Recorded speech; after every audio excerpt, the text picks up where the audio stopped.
수많은 정보와 가짜 뉴스가 넘쳐나는 시대에 살고 있습니다. 이러한 때에 우리의 믿음을 지키는 가장 강력한 무기가 무엇일까요? 그것은 바로 진짜와 가짜를 분별할 수 있는 영적 분별력입니다. 우리가 잘 알듯이 위조 지폐를 감별하기 위해서는 가장 먼저 진짜 화폐가 어떠한지를 제대로 알아야 한다고 합니다. 그래서 우리도 우리의 믿음을 파괴시키는 가짜 메시지가 무엇인지를 분별하기 위해서 진짜 메시지가 무엇인지를 먼저 제대로 알아야 합니다. 진짜 메시지는 메시지의 근거가 하나님의 말씀에 기초하느냐입니다. 거짓 선지자는 하나님의 말씀을 전하는 것이 아니라 자기 마음대로 전하죠. 하나님의 말씀을 받지도 듣지도 않고 하나님께서 말씀하셨다라고 하며 듣는 자들의 귀를 달콤하게 현혹시킵니다. 거짓된 예언자가 자기 마음대로 예언한다라고 분명하게 말씀하고 있습니다. 하나님의 말씀이 아니라 자신의 말을 하기 위해서 하나님의 말씀을 결코 왜곡해서는 안 되는 것이죠. 두 번째로 진짜 메시지는 우리의 귀에 들리기 좋은 말만 전하지 않는다라는 것입니다. 듣는 자들이 조금 불편하더라도 죄를 지적하고 회개를 촉구하는 메시지가 진짜 메시지입니다. 그래서 우리는 참 선지자였던 세례 요한을 기억해야 합니다. 세례 요한의 언어는 강력했습니다. 위선적인 신앙생활을 했던 종교 지도자들을 향하여서 독사의 자식들아 회개하라, 회개에 합당한 열매를 맺으라 라고 했죠. 이 말을 듣고 있던 당시의 종교 지도자들이 얼마나 불편했겠습니까?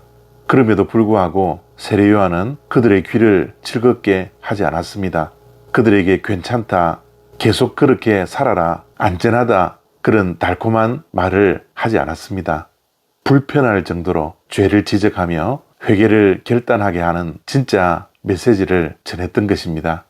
오늘날도 우리가 귀로 듣고 있는 하나님의 말씀이 진짜인지 가짜인지 어떻게 분별할 수 있겠습니까?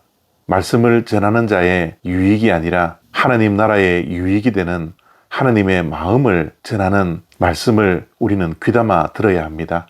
그리고 하나님의 말씀은 우리의 영과 혼과 관절과 골수를 찔러 쪼개기까지 우리의 생각을 새롭게 하고 우리의 마음을 새롭게 하고 우리가 매일매일 새로운 피조물로 거듭날 수 있도록 좌우의 어떤 검보다도 예리하게 우리의 진짜 내면을 볼 수 있도록 해야 합니다. 그런데 왜 우리가 이런 진짜 메시지에 관심을 가지지 못하고 우리의 영혼을 죽이는 거짓 메시지에 귀를 기울이고 있습니까? 에스겔 시대의 백성들은 왜 거짓 선지자들에게 귀를 기울였고 그 달콤한 거짓말에 쉽게 넘어가게 되었을까요? 그것은 바로 영적 분별력이 약했기 때문입니다. 영적 분별력은 하루아침에 생기지 않습니다. 지속적인 훈련이 필요합니다. 하나님의 말씀을 늘 가까이 해야 합니다. 그리고 쉬지 않고 기도해야 합니다. 하나님과 맞닿아 있어야 합니다. 그리고 말씀대로 살아가려고 몸부림쳐야 합니다. 죄에 대하여 민감한 거룩한 삶을 살아내야 하죠. 그러나 에스겔 시대의 유대인들은 그러지 않았습니다. 단지 유대인이라는 자부심만 가지고 거룩한 삶을 살지 않았습니다. 하나님의 말씀을 버렸습니다. 그럼에도 불구하고 자신들의 믿음과 생각과 삶이 잘못될 수 없다라고 착각하며 살았습니다. 그래서 진짜 하나님의 말씀에 귀를 기울이지 않았던 것입니다. 오늘날 우리들도 마찬가지입니다. 주일에 교회 한번 나가 1시간 예배 드리는 것으로 신앙생활이 전부다라고 여기며 살아가는 사람들이 의외로 너무나 많습니다. 하나님과 동행하지 않고 하나님의 말씀을 듣지도 않고 읽지도 않고 따르지도 않는 많은 사람들이 이 땅에 존재합니다. 하루에 시간을 내어서 하나님께 나와 기도하지 않습니다. 바쁘다는 핑계로 하나님과의 만남을 전혀 갖지 않습니다.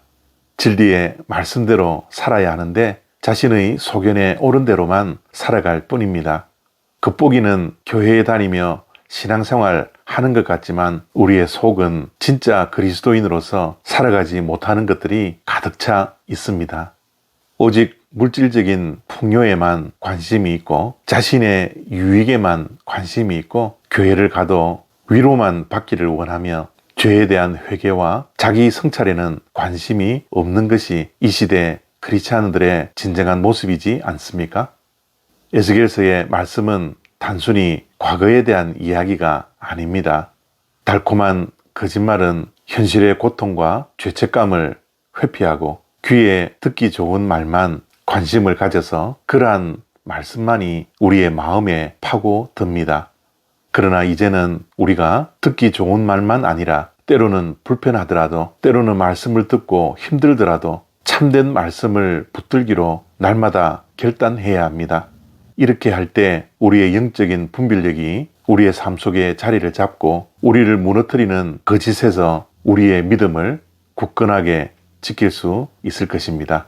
감사합니다.